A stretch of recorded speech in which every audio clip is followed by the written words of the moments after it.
In the heart of the Indian Ocean, there's a French island where the Earth never seems to rest.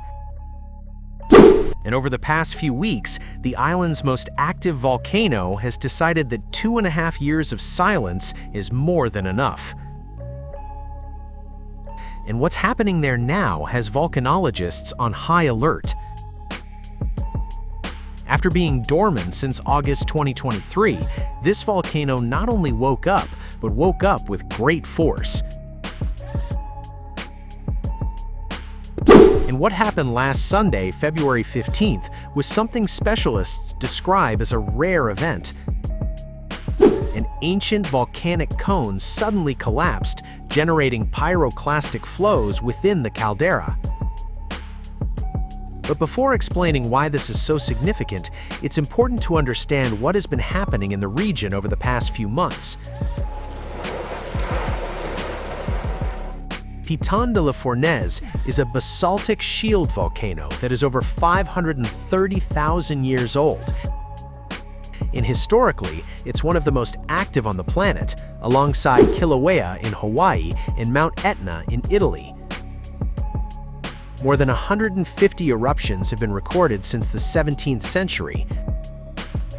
However, since August 2023, when its last eruption ended, the volcano has entered an unusually quiet period. Instruments at the Piton de la Fournaise Volcanological Observatory, OVPF, have been monitoring the volcano around the clock. And it was precisely this monitoring that began to detect the first signs that something was changing. In mid-September 2025, seismographs began recording deep seismic activity beneath the volcano, although the earthquakes were of such small magnitudes that they were difficult to determine precisely.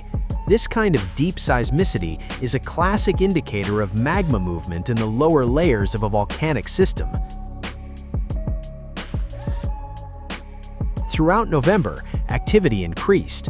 Instruments detected a significant increase in shallow volcanic tectonic earthquakes, accompanied by an increase in sulfur dioxide emissions, although these remained close to the detection threshold.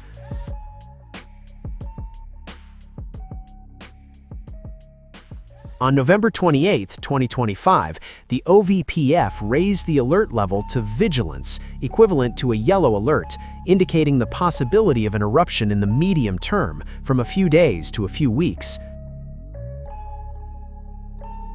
The volcano was clearly waking up, and scientists knew it was only a matter of time. The first concrete sign that magma was moving toward the surface came on December 5, 2025, when the observatory recorded a magmatic intrusion. This meant a mass of molten rock forced its way through cracks in the volcano's body, but failed to reach the surface. Then, on January 1, 2026, a second intrusion occurred. Between January 1 and 9, approximately 30 volcanic tectonic earthquakes were recorded per day, at depths ranging from approximately 1 to 2.5 kilometers, primarily beneath the northern and southern margins of the Dolomieu crater, the volcano's main center of activity. Think of these intrusions as attempts by magma to find its way to the surface. The first attempt in December failed. The second attempt in January also failed. However, the system continued to be under pressure, and the third attempt would be different. On Saturday, January 18, 2026, at 4:34 p.m. local time, an intense seismic crisis was detected beneath the volcano's summit. A little over 3 hours later, at 7:45 p.m., the first lava reached the surface. 4 fissures opened along the northern slope of the terminal cone within the Enclos Fouqué caldera. The lowest elevation fissure was about 700 meters from the northern rim of the caldera. Lava fountains up to 20 meters high erupted from the fissure. By 6:28 a.m. on January 19th, the lava flow had advanced about 600 meters eastward toward Grand Pont.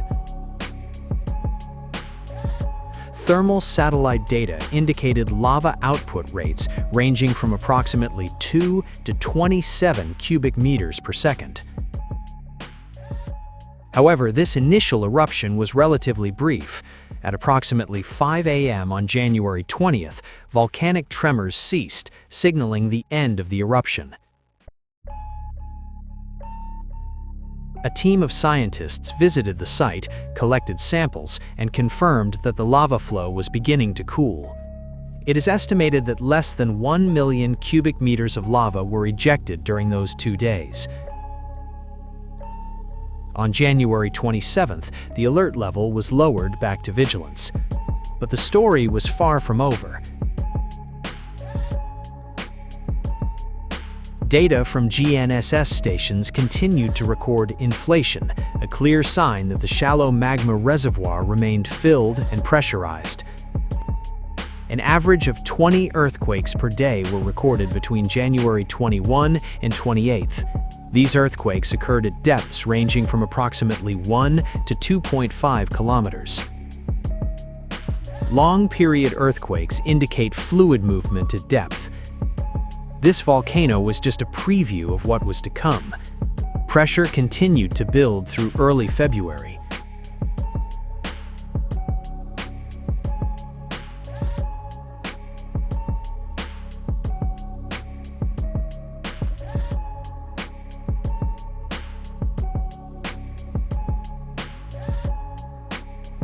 Fusion occurred early on, generating the highest lava fountains, as this was also when the eruption was most volatile rich.